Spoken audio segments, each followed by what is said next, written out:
pakiusap ko lang din po sa mga ibang owner po ng mga fake page dyan. No? Dami po mga dumadaan sa akin ng mga fake page po. So, they are creating issues. No? Yun nga po, may mga nagsisend sa akin, yung mga comparison. Bakit naman ganun? Bakit maabot sa point na ganun, guys? Bakit may comparison? Meron pang mga, di ba? Napaka childish act.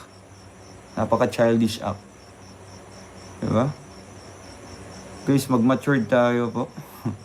Di ba? Mag-matured tayo. Hindi ko sinasabing I'm totally matured po. Pero sa point na andyan pa kayo sa ganyang era, yung magko-compare.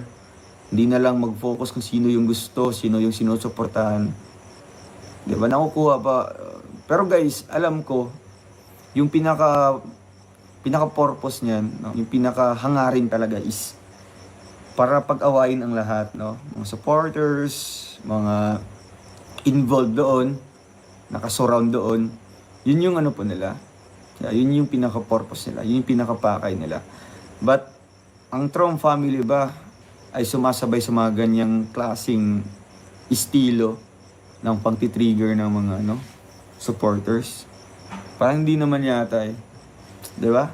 Hindi naman po siguro kayo ganun, guys. Ganun kababa na bira. Diba, guys? Napakababaw ng mga rason nila. Napakababaw ng mga gawain ba. Diba? Ibisi natin yung sarili natin para sa productive na gawain. Hindi doon para sa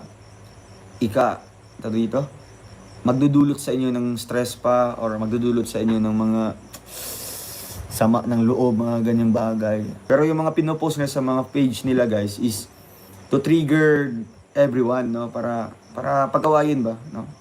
Nagpo-post sila ng comparison ng mga mukha ni ganito, ganyan.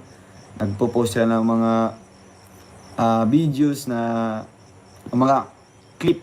na mga video clips po. Para to create bashing ba doon sa pinaka-subject matter po ng vlog na yan. 'Di ba? Po. Please subscribe, Role of Malalag. Racial Morales. Thank you.